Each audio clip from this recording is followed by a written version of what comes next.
Hi, Vincent. Hi, how you doing? How are you? I'm very well, thank you. Oh, it's been a while, hasn't it? Tell me about it. I've been chasing you forever to get this story. Lord the merciful. Indeed. Well, as always, I always say thank you to everybody who agreed to do an interview with the Forgotten Generations. Right. Some do and some don't. So I'm specifically thanking you for agreeing. It's a pleasure to do this. Ladies and gentlemen, this podcast is about Vincent Daniel of Caribbean heritage, who emigrated to the United Kingdom as a teenager. He's a veteran of the British Army, serving in the Royal Warwickshire Fusiliers.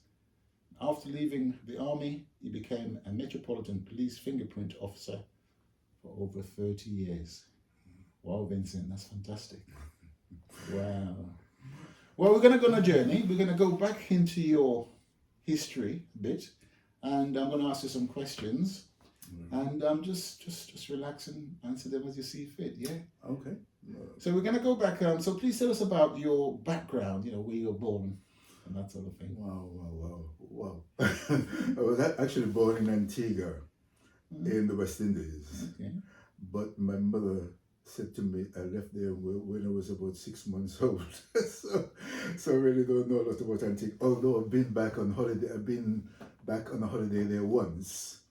But my mom said she took me, a baby in arms, 6 months old or something. So Okay. yeah. So where did you go to? I went to Curacao. Oh, really? Yes. Okay. My parents went to Curacao, and my dad worked there for years. So I grew up speaking Dutch, Really? and another little dialect called Papiamento, which is a local dialect in Curacao. You know. So that was your first language then? Yes, Dutch. Yes. Yeah. I give you a funny joke about that. When I actually moved back to the British West Indies, my parents are from Montserrat.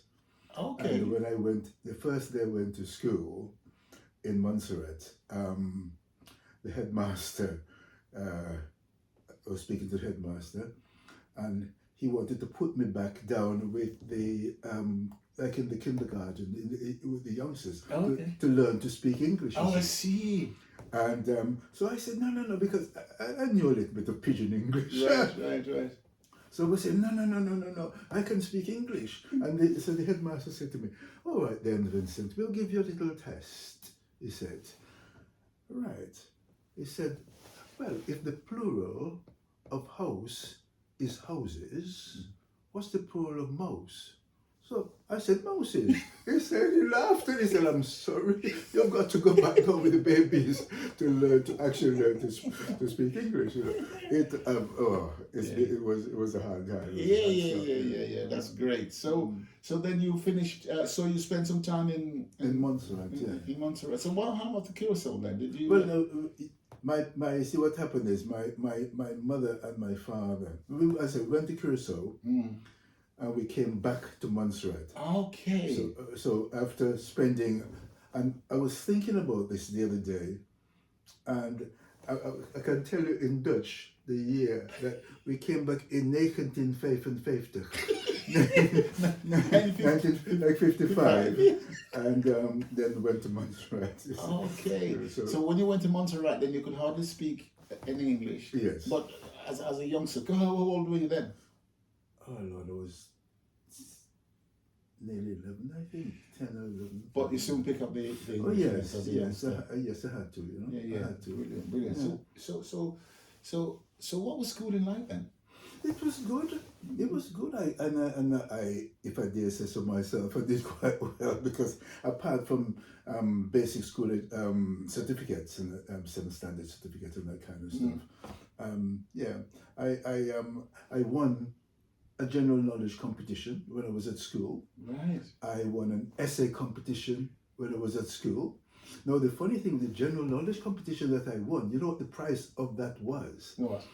A trip from St. Kitts in the Leeward Islands right through the Caribbean all the way down to British Guyana. Oh my God, what a prize. Yes, and when I went to Port of Spain in Trinidad, they wanted somebody to one of the kids to be interviewed, and they chose me. Oh my God! So I was on Radio Guardian in Trinidad. Oh yeah. my God! Yeah, and I remember the interviewer was saying, he said to me, so in a Trinidadian sort of accent, said, Yeah. so how big is this man's strat like that? So I said it's 32.5 square miles. He said, man, that's a rock. That's Fantastic. Yeah. So going from not being able to speak English to winning that top Yes. prize Mhm. and then traveling the Caribbean, man, it's a bit mind blowing, isn't it? Yeah. It's fantastic.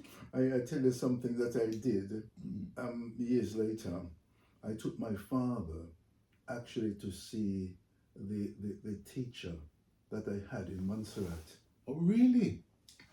because she was instrumental in nurturing me and along, you know, over the years. And That's fantastic. yes, I thought I owed her a debt of gratitude. And she must have been really pleased to Yes. see you. Yes. Wow. Yes. Because I mean that would be quite a few years in between, isn't it? Yes. Since you had seen her. Yes. That's fantastic. That's fantastic. So towards the end of your school years, did you have anything in mind that you wanted to do in specific? Not really. Can I tell you the funny thing though? I always wanted to be a detective. Really? And that's purely because as a child in Curacao, there was a detective living next door to us. Oh, right. And he drove one of these big American Buick type cars, black as well, you know. And I used to, you remember Dick Tracy and the kind of cartoon thing? And he wore a hat just like that. And I thought, wow, that's what I'm going to do. Really? I'm going to be a detective. And well, in the funny kind of way. Yes. We'll come on to that. So, what age did you leave school? I left school at 16. Okay. 16. Okay, and what did you do after leaving school then? I got a job in the registrar's office All right. in Plymouth, in Montserrat. And Oh, you got a Plymouth in Montserrat? Yes. Yeah. I got a little job in the registrar's office. And as a little boy, Yeah, 16. and I used to go in the vault and take registers out and but the funny thing is that they allow me to take like the requests. If somebody came in at the registrar's office for a birth certificate, for example, or anything, I would take the name and the detail from the person. When they saw my handwriting, they because in Curacao we did, thin upper stroke, heavy stroke down, like a penmanship type thing, and I was right. They obviously thought it was good idea. So I wasn't like promoted, but then I was allowed to take. I see. That's coming in and that kind of thing. And I tell you a funny thing. When I was leaving, coming to England, the Crown Attorney, he told me, his name was Sir Alec Besson, and he said to me, Vincent, just if you ever go up to England and you don't like it, just write to me and we'll send back for you. Because I got on, I think I got on quite... Fantastic. Yeah. So what age were you then, and what did you decide? Well, first of all, why did you decide to come to England? Well, my father was in England. You see, my father, when we came from Curacao, we actually stayed in Montserrat, where my parents came from, right? And my father then emigrated to England. Oh, I see. And he lived here in Birmingham. Oh, right. Yeah, but my mother, she had a brother in Aruba, and which is next to Curacao now. Okay. And she went there because my grandmother used to live in Aruba, that kind of stuff. Right. It's a little Yes, bit of a curiosity, but yes. And then my mother went on to the British Virgin Islands, and she's lovely. She really worked hard for us as kids, And I've got to say, as children, we had the best of everything because my mother worked really tirelessly for us. So how many siblings have you got then? It's 5 of us. 5 of us. Yeah, So your father was here in Birmingham and he decided to send for you? Is that Yes. yeah, okay. Yes, and my other two sisters. All right. So how old were you then when you arrived? Oh my goodness. I was what? 17. I was 17. All right. I was 17. Really? And I had my 18th birthday. Yes, I had my 18th birthday in Birmingham. Really? So Yes. what was that experience like then? Because you live in Curacao, then you go into Montserrat, and then come to England from the warmth of the Caribbean. What was that like then? As a Terrible. In one word, terrible. I remember first when coming from Southampton. Because we came by ship. You came by ship? Yes, sir. Oh, that's interesting. So we docked at Southampton, and my father had to come and sort of pick us up in this car. And I remember his friend was he drove the car. But, oh my goodness! Yeah. So it's okay. Yeah. Sorry. Yes. My father's friend drove up. He had a big Vauxhall Cresta and went all the way down to Southampton and Brussels. And I remember the first thing I said to him when we were driving along, I said, "Are all these factories, Pop? You know, because the smoke is don't forget like September. It's getting colder and cooler." So I said, "All these factories." He said, no. I said, there's smoke coming from this. I didn't even know what chimneys and those kind of stuff. He said, no, that's the people's fire because they have a fire to keep themselves warm in the houses. And there and then I thought, this is a bad move. Where's the next boat back? You know? So what was your first job then? My first job, Lord have mercy, done. My first job. Oh dear. Because I guess back in the day, you know, you came here after a few weeks. The first job, there was it was a little, not like this is a big factory down in the bottom of Birmingham there. Lucas's? No, it's near to. Oh dear. Not to worry. Not to worry. It's in Witten. Oh, okay. In Witten. Oh yeah. In Witten in Birmingham. Oh okay. Yeah, and even then I became a leading hand in charge of a shift. Oh really? Yes. In that's obviously in a short space of time. Yes. So I'm recognized leadership. Yes. Wow. Yeah. Fantastic. Yeah. So how long did you stay there? A year. Yeah. A year now. And what happened after that? And then I'll tell you what actually happened. Don't forget this years going. Yes. along. Yeah. I came out of the army and everything, and I bought a house. So when you got the job and you stayed there for about a year in Britain, Yes. after that, I bought a little house. what at that age? Yes, I bought a house. I can't remember what I was then. I bought a house. I must have been in my 20s, early 20s. Very early 20s. So at this time you hadn't been in the forces? No. So you bought a house? I bought a house. Okay. In Westminster Road in Handsworth. All right. Yeah. And 148 Westminster Road. I must have been 20 something. I can't remember. Gosh. Yeah. That must have been quite unusual for a young black Yes. person to buy a house, at that age. Yeah. Right. And then you decided to? No, I got married. Got married to this a young lady. Yes, as you do. And as one does. Yeah, and had a little girl. Okay. And no, that little girl, yes, she became a policewoman as well. Oh. She did 7 years in the Right. police as well. Okay, that's interesting. Yeah, That's but interesting. she's in Australia now. Yeah. So what made you then join the army? I had a cousin that was in the British Army.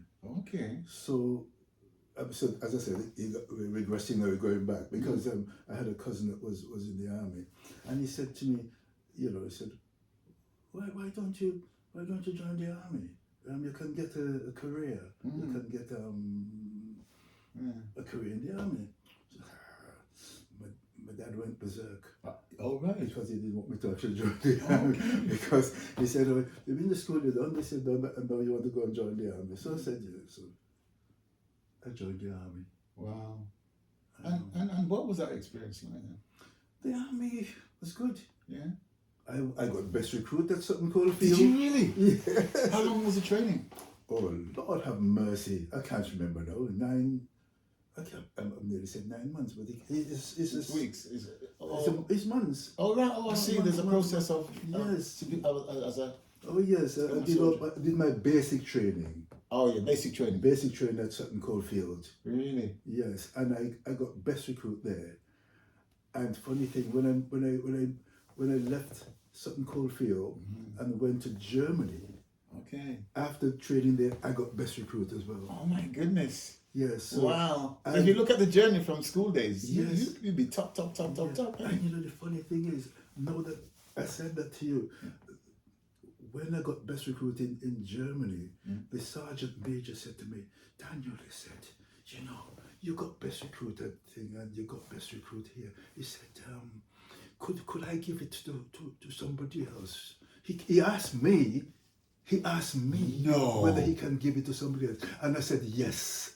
And he gave it to a chap called Bentham. I remember the surname, Bentham. I'm telling you straight. Oh, really? And he got killed in Singapore. Oh, and after that, for years, I thought, my God, I'm so glad that I gave Bentham that best recruit thing. It was one of the best things. in my. So when you say you were so glad you gave him that, what did you mean by that? Well, the sergeant major said I was best recruit. Yes, I understand. And he said, but could he actually give it to somebody else? Because, I don't know whether he had this bloke in mind or whatever. Yeah. But I believe that he did actually come top, but the guy was probably second and all of that. But you said you were pleased that you gave it to him. Is it because that he got that? He asked me, the sergeant major, he didn't, like I said, would you give it to Bentham? The sergeant major asked me, and I said yes. So when you say you're pleased that you gave it to Bentham in the end, because obviously got killed, is that because of how he would have felt for having that? Is that what you mean? Why you say you're pleased you gave it to him? No, I don't think I considered any of that. Yeah. Okay. The main thing is that if the sergeant major asked me to do something, I said, fair enough. Okay. That's really interesting because I mean, he didn't have to ask you. No, he could have just. He could have just said he did something else. He wanted me to know that I was actually best recruit. That's very good. That's very fair. So, what was your experience like in the army? No, brilliant. Yeah, brilliant. I enjoyed every moment. I used to box. Okay. I became battalion welterweight champion. Wow. And also, funny enough, BOAR champion when I went to Germany. Oh, really? And Far East Land Forces champion when I went to Hong Kong. Right? No, there you go. I was a sharp welterweight, and I've never been beaten in the boxing ring. So there you are going along in life, and you're just like a champion all the way, Vincent. And especially being such a high-profile boxer in the army, you must have got on very well with everyone because in the sporting world, in the army, it's just... I was like a little mascot, you know. Everybody liked me, you know. I'm everybody's mate, you know. Yeah. I did have a run-in with one guy one time. Yeah. So serving in the army, I mean, you must have been to some other countries or something like that. Oh, yeah. Some real serious experiences and yes, well, apart, I mean, as I said, went to Germany, and from basic training went to Germany, and from Germany it went to Hong Kong, and from Hong Kong I went to Borneo. I saw active service in Borneo. Oh, really? So what can you tell us about that? Anything? Well, all I can say was horrible. It was hot. It was one of the probably worst experience. I nearly got myself shot. Really? Yes. Somebody took 3 shots at me and the 3 of them missed. Oh my God. I was sitting on a hill, looking through some binoculars, and next thing I heard was a shot on when some hit the banking. Yes. I was sitting up in a hill, and I heard it on the banking, but I didn't twig that somebody was actually shooting at me at the time. Wow. Then I heard "Fit" again, and the third shot ricochet off a stone, and I thought, oh my God! No, the base camp was just down the hill, and I tell you what, I did a kitten crawl. So you were on your stomach? Yes. Down the hill? Oh, the way down the hill. I tell you, if you're going to take another shot at me, you have to be in a position to see me going down this hill. Yeah. I can still see the dust. That's very.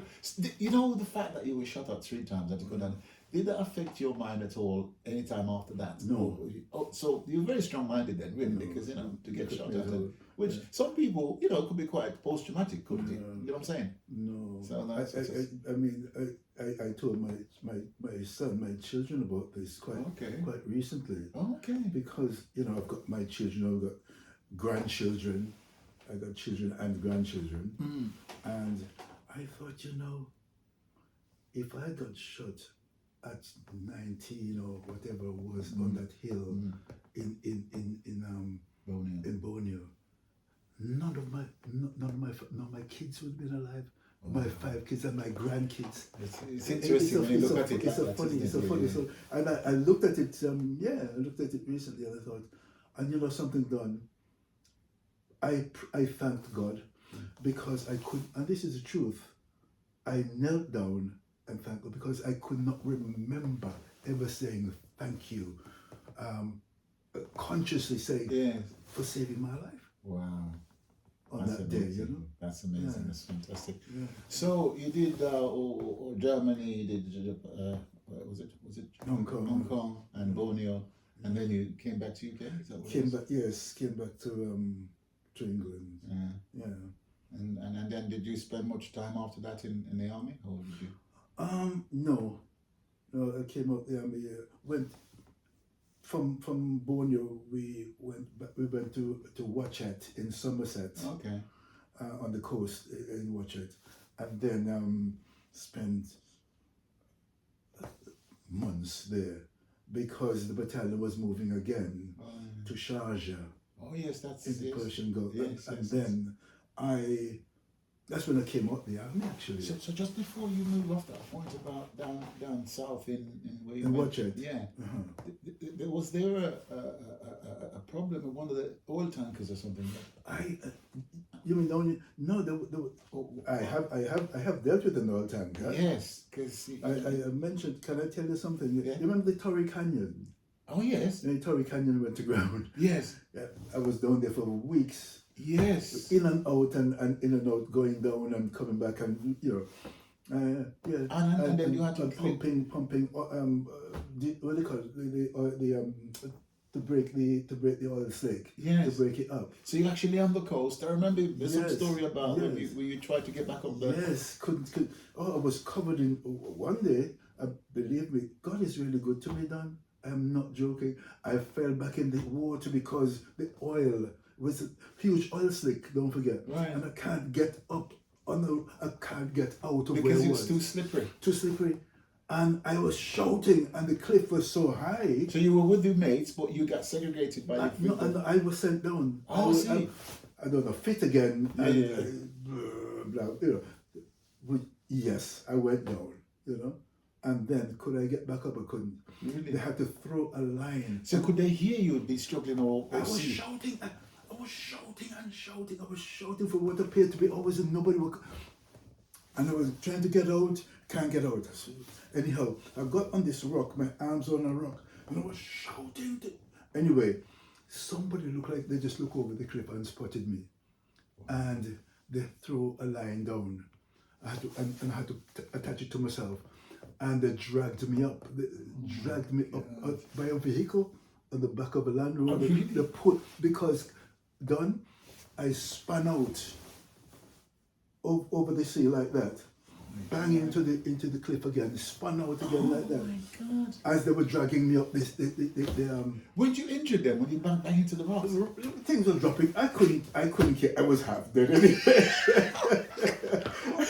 I I remember all the show, Shale and what they call it, coming down and hitting me. But what? I just wanted to get up.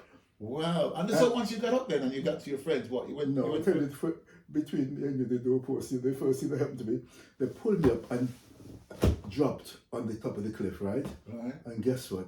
A seagull did his business right in my face. And I said, that's gratitude. No, I'm down here pecking them out and the oil and everything. And a seagull crapped on my face. I promise you, sincerely. Yeah, never forget it. Out of all the places. All the places, all you to do is say, thank you very much. Yeah, grab that.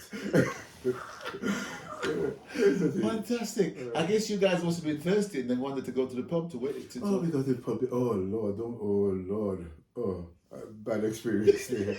I don't think that down in Cornwall we were at the time. Right. I don't think that they cared much for us. The soldiers coming in their little pubs and so on. Yeah, it wasn't like a pub crawl. We went to different pubs, but when we went about the second pub, whatever, it was my shout anyway. Right, there was 6 of us walking together, 5 or 6 of us walking Your together. turn to get the beers in. My turn to get the beers in. And I went to the counter, to the bar.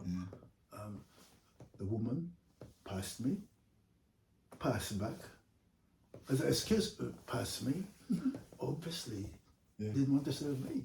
As a black man? Yes, sir. Didn't want to serve me. So the blokes on the corner. Your mates? Yes, Danny, what's so going on? What's going on, Danny? I said, I think that it's too dark in here. They can't see me. Just like that. And all of them came up. Then a man came from behind in the pub somewhere else to come to serve me. I don't think the woman wanted to serve me. Oh my God! Yes, isn't that amazing? And when you think about the work that you've done, and what we were doing down there at the time with the Torrey Canyon, that's what we're doing down there. Isn't that amazing? Yeah. Wow. So, what did you leave the army shortly after? That? Yes, because they were going, as I said, they were going to Sharjah. Okay. And got married then.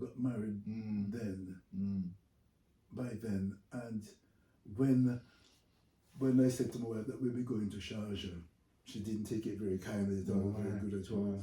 So I told I don't know who he was at the time, whether he was adjutant or whatever. Because the rest of the battalion was, I went to watch it, and as I said, down that side, and they had gone to Sharjah, and I should have been going to meet them, but they allowed me to stay on the rear party down there and watch it. Okay.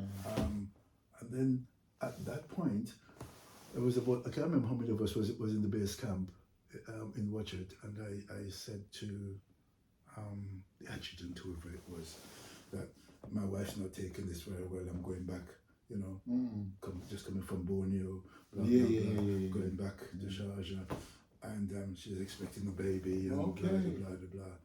And I went, and my ex-wife actually paid, was it £300?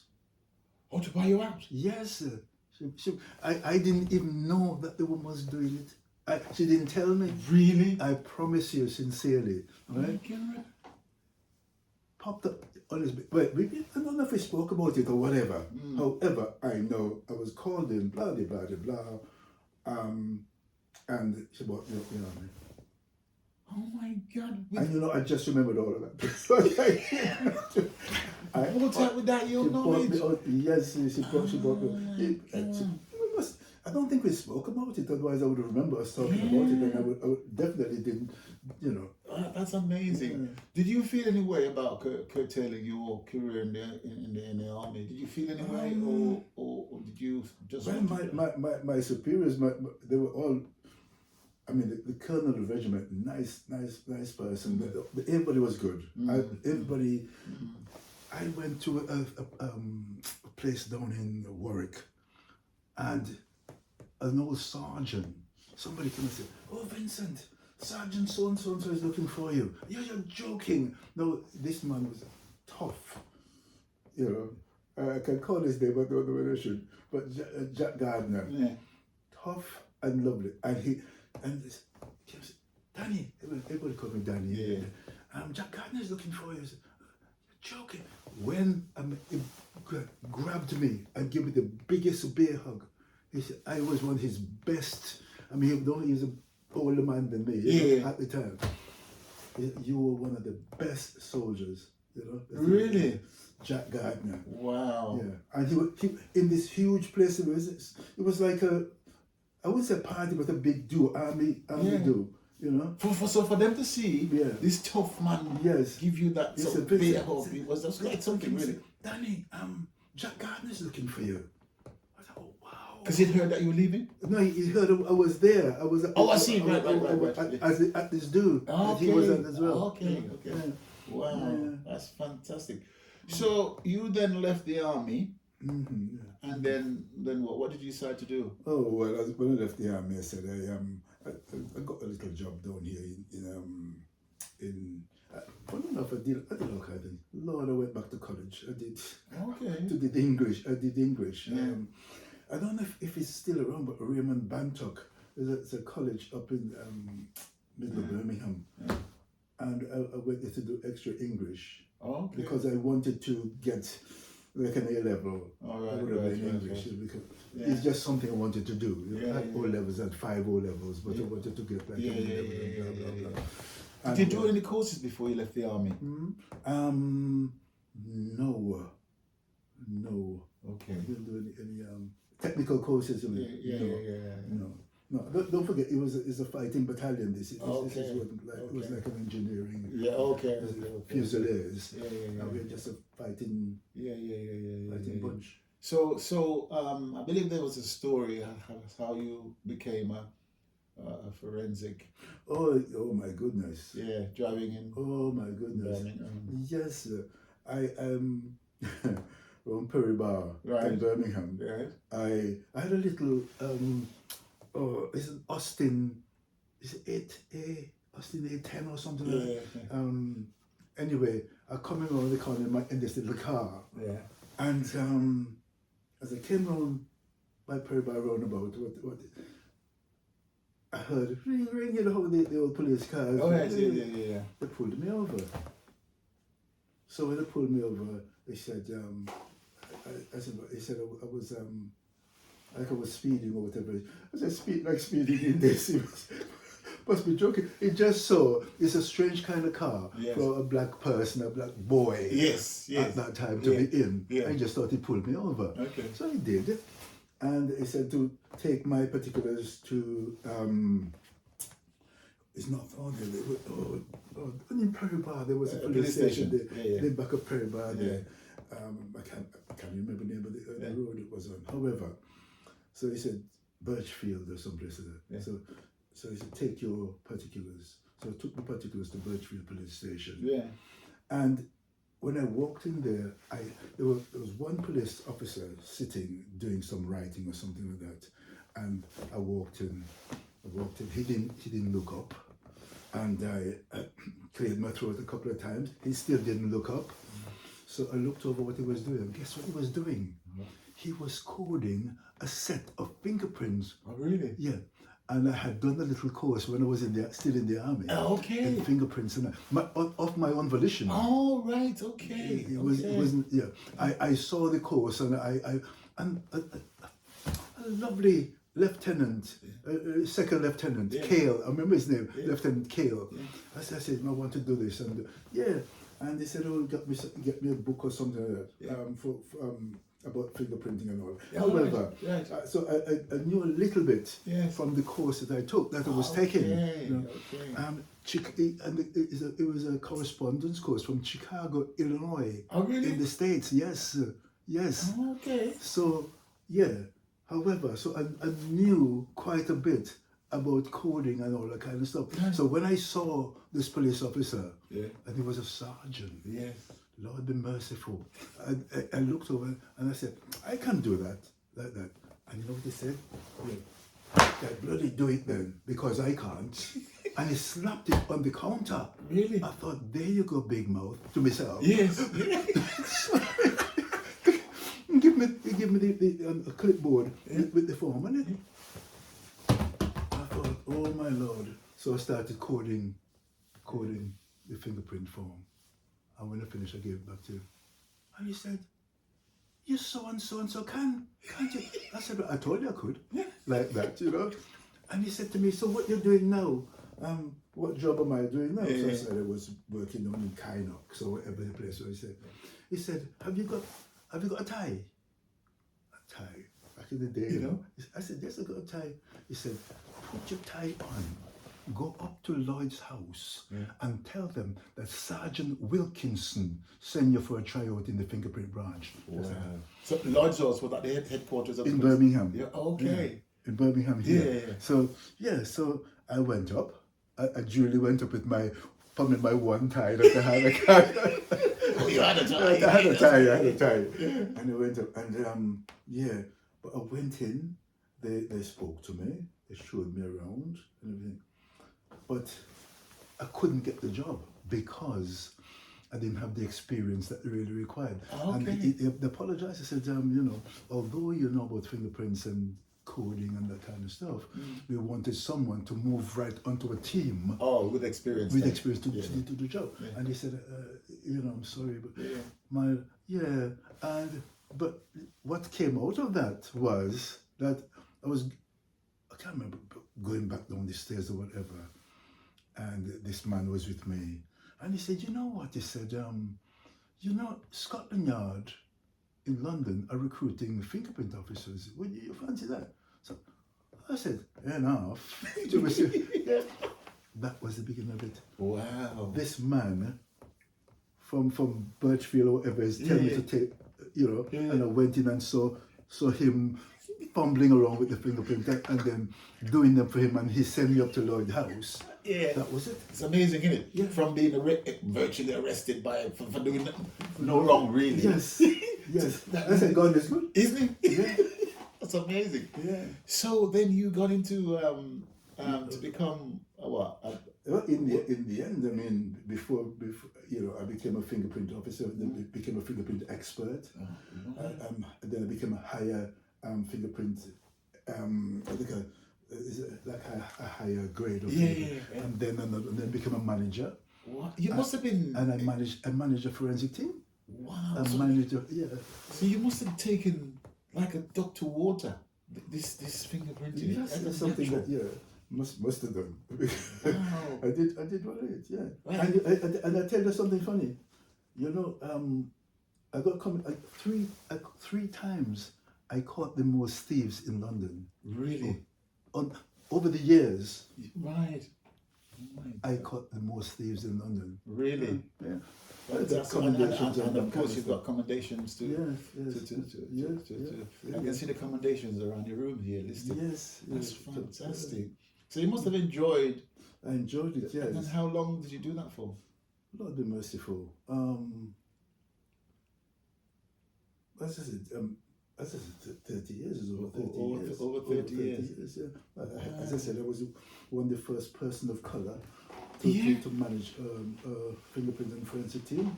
You say one of the first person. Yeah. Did you know of any other? But as I said, not of colour. No, that's what I mean. No. So there were others working in the branch. Right. There's another 2 or 3. Yeah. I think there was at least another 2, and I know a black girl as well that was there. So were there forensic officers as well? Yeah, there were fingerprint officers and experts and whatever. That's fantastic, though, isn't it? Yeah. But I had a lovely team. I had a team of 16 other experts. Really? I managed a team of 6. Yeah. Fantastic. Did you actually stay in London doing that? Yes, in London. Okay. Yes, I lived in London for all those years. That's a fantastic experience because the intervening years. I don't think there are many other African Caribbean people who have actually gone into that field, and it's a great field to be in. Yes. From where I'm sitting, looking at what you've achieved and what it does for you as an individual. It'd be nice to know that this is spread to other youngsters who would like to do this sort of thing, because it's a great thing. Yes. Well done, Mr. Daniels. That's fantastic. Oh, thank you. Yeah. So you did over 30 years then into that, and you retired, I would imagine. Yes. And then what? Moved back from London. Yeah, back to here. Moved back up to. Yeah. But were any of your children sort of wanting to do that sort of work? Yeah, my my eldest daughter actually became a police officer. Okay. Yes, Yeah. and as I say, she's now in Australia as a Church of England vicar. Funny enough, but she spent. I can't remember the years she spent in the police. She got married to another police officer and moved up north somewhere. And now she's in Australia. Right. So what's life been like for you then after retirement from the that world? Oh, good really. I can't as I said, I cannot complain. That's good. That's fantastic. Everything. I can't. If I told you that I've ever had a really bad day or whatever, I'd be lying to you. Really? Yes. That is fantastic, because when we go back to the beginning of our conversation here, from you going from Montserrat to Curacao and other places, and the journey, it's been fantastic. You're blessed. Yes, I truly believe that. Can I tell you a story about being blessed? I'll tell you something. I fell down the stairs once in my house in London and ripped my shoulder out. Really? And for days and days, and painful. Went to a doctor, and they said there's nothing they can actually do with it. And by a strange coincidence, I was still living in London then, by a strange coincidence, I was going to a church called the Holy Trinity Church in Sydenham. And a new priest had come over from Canada. And he came to this church. And purely by chance, he said, he wanted to go up to North London to... He didn't tell me just go to a church in North London to healing ministry or something like that. But none of that really twigged in my head. And this hand on the steering wheel, I can manage that driving but the hand was bad. It wasn't really any good. Right. So went to this church, and Mr. Don Campbell, church full, Anglican church, full of people. Standing room. Can you imagine a big Anglican? They got some big Anglican churches, isn't it? Yeah. It's a big one. Yeah. And standing room only. People standing, and there was about 5 or 6 priests on the stage talking about this, that, and the other. Talk about healing by the Holy Spirit and that kind of stuff. Now I'm listening. I didn't go there for me. I went there for this vicar that came over from Canada. Because I knew, as I said, I worked in London. I knew North London, Hampstead. I was up in Hampstead, Northwest 3 for Yonks. So I said, I'll take you. I took the man all the way up to North London. Anyway, got there early, and I actually chose where I wanted to sit to myself, because I'm not going to sit like 6 or 7 rows, but so I sat about 7, nearly 8 rows from the front, near to a pillar. Yes. Right. Yeah. However, cut a long story short, the vicar, I remember his name soon, sitting next to me. I'm sitting here, place full up. And they're talking, healing by the Holy Spirit. All of a sudden, there was one guy sitting in a chair like this, passively like this, and the others were talking and blah, blah, blah. And the one that was sitting, like he woke up all of a sudden. I looked across and said, "You!" Pointing across to the congregation like that. "You!" He's going. Everybody's looking around. I'm looking around too. So Steve Lasky, the priest, was called. So anyway, everybody's looking at him, looking at him, looking. Then after that, I said, "Steve, you look like he's looking at me." Because he keeps saying you. So he said, "Yes, you." So he's actually pointing at you? Yes. Why didn't I say, yes, you? He said, "Would you please stand up?" I thought, here we go. I've got to tell you, there must be 95% English people or Caucasians. and maybe about 3 or 4 or 5% black people, because I didn't see any. I'm just saying Yes, it yes, had yes. to be about half a dozen in the case. I get you. So I stood up and done. You know what the man said to me? He said, God loves you. Really? And he knows that you love him. I thought, yes, well, I've been a believer. I go to church and I believe and trust in God. And he said to me, it would not be too much in this present congregation if I say to you, you can nearly walk on water. God loves you so much. I thought the man crazy. I said, honestly, I promise. I thought to myself, he's a nutter. Nutter to myself. Because you kind of think that, wouldn't you? But then I woke up when the man said, you have injured your right shoulder. No. No. You have injured your right shoulder. I look at this priest. He looking up at me like that. I'm looking down at him, and I thought, like you bubbled me. I said, you know, and I'm looking at him, and he's looking up at me like that. He hadn't got a clue because I drove the car. There was no problem there. And they said, come. So I went up to the front. To the front? Before I knelt down, I said 3 of them were there then. Yeah. There wasn't this other guy that was up there. He was still up there, but some of the other ones that were doing the talking. 3 of them were there. One of them looked at me and he said, what's wrong? Don't you believe that we can heal him? I said, I wasn't even talking. I shook my head. Yes, I believe. And he says, what's the problem then? My mother had died 3 weeks before in London, right? And I got to tell you, my sister is a lovely, lovely lady, but at the time, it wasn't going too well between us, as siblings do.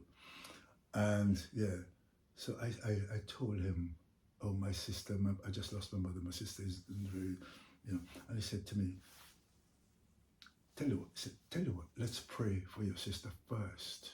Really? Yes. So got down on my knees, 3 of them put their hand on my shoulder, they all prayed, I prayed, and so he said, you got to forgive your sister. So I prayed and asked God to give me strength and everything to forgive my sister. God. And when I finished, they brought me up, like I stood up, and he looked at me. I said, yeah, now we can talk about your shoulder. Oh my God. Done.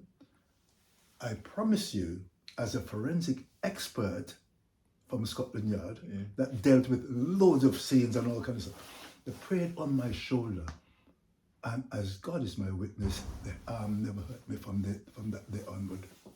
I cannot remember if it was the same day when I was driving home it get better.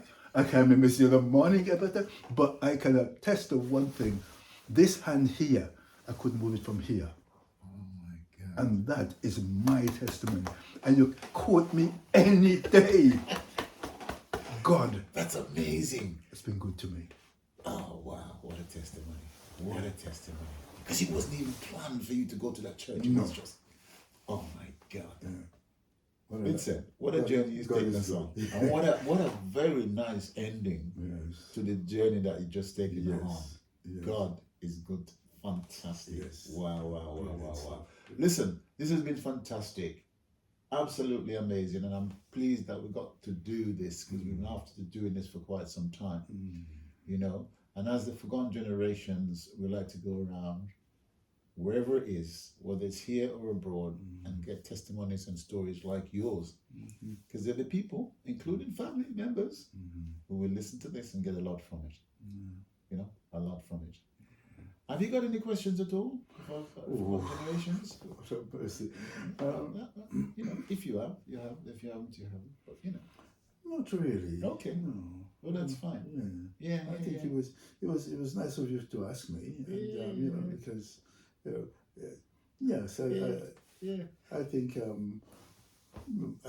I know as a young black boy going into police, going to Scotland Yard, Yeah. worked there for all these years, and I just thought, oh well, there must be something there that somebody might glean or want to listen to. So I'm happy to do it. That's great. That's great. Well, it's a fabulous journey. Well, big thank you again, Vincent, for doing this. And we hope that a lot of people will benefit from this. And I believe people will benefit from listening to your stories, you know, because there's so much in it.